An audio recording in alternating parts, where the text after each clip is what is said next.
ಗಂಟೆ ಆಗಿದೆ ಅಂತ ತಿಳ್ಕೊಳ್ಳೋದು. ಎಂತ ಕೋನ ಇದು? ಲಘು ಕೋನ.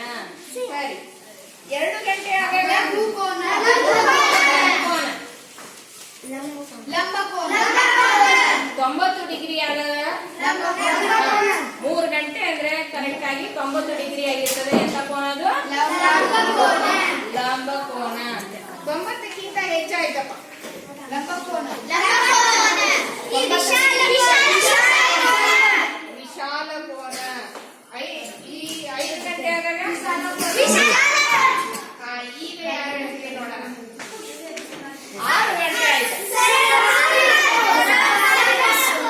ಸರಳ ಕೋನ. ಸರಿ, ಈಗ 7 ಗಂಟೆ ಆಗ್ಯದ ಸರಳಾಧಿಕ ಕೋನ. ಸರಳಾಧಿಕ ಕೋನ. 8 ಆದಾಗ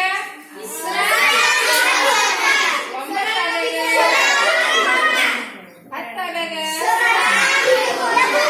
11 ಆದಾಗ 12 ಆದಾಗ ಪೂರ್ಣ ಕೋನ.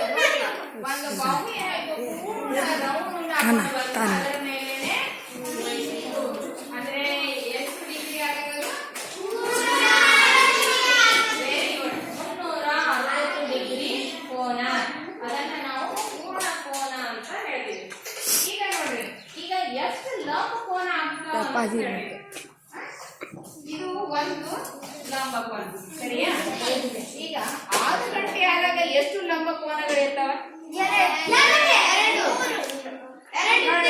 ಇದು ಒಂದು ಲಂಬ ಕೋನ, ಇದು ಒಂದು ಲಂಬ.